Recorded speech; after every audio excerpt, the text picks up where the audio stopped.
Hey guys, welcome back to the third installment of our show. I'm David Abruzzese. And I'm Ethan Casales. How's it going, guys?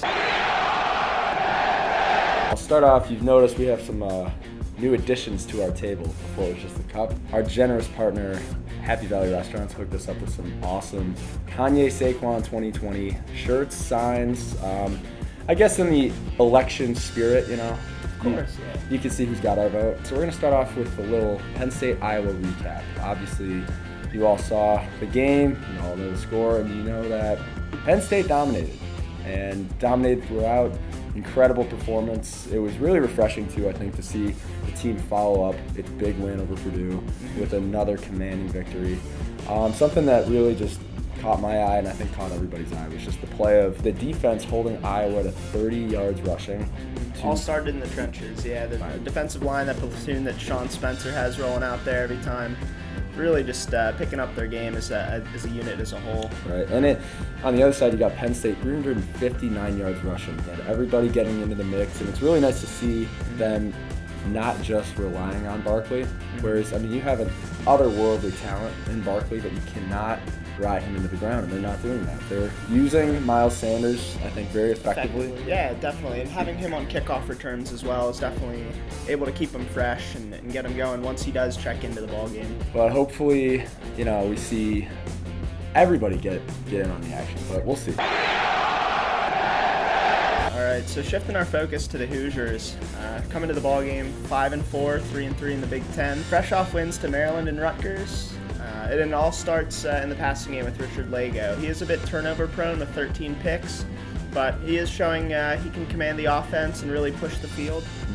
And I like how it's a unique offense where they utilize a kind of platoon system with two quarterbacks. Right. Xander Diamont, who's only played in 4 games, not as effective as a thrower. He's largely counted on in the rushing department. Garrett Sickles mentioned in practice Wednesday that the Nittany Lions were looking back on their Ohio State film to kind of get a good feel for what Diamont is going to be doing when he checks into the ball game. All right, they had Von Walker playing Diamont in practice, so Walker, ex-high school quarterback, has that quickness that Penn State's going to probably see a lot of on Saturday.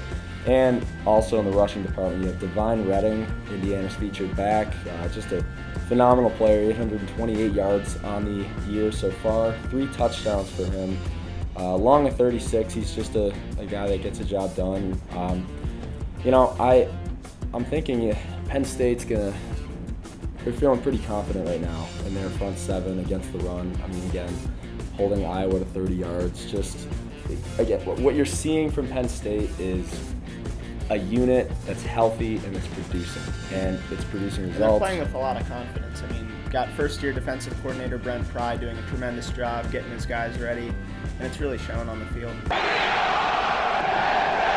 So we're going to shift gears again and focus on Penn State football as a whole, but before we do that, it's important to note that after that win against Iowa, Penn State secured its 12th consecutive winning season, joining Wisconsin, Oklahoma, Virginia Tech, and Boise State. Now, just thinking about that, you know, from the sanction years to the issues up front on the offensive line, just you know, players leaving the program, just everything that happened over the last 4 or 5 years. Everyone pretty much left Penn State for dead, and to be able to say that you're only one of 5 teams in the entire nation, to be able to pull that off 12 straight years, just speaks to the tradition of excellence that Penn State brings. So a couple of players to keep an eye on. James Franklin mentioned in his practice press conference that they probably will not be using Will Fries and burning his red shirt this year, going to kind of opt for a different route.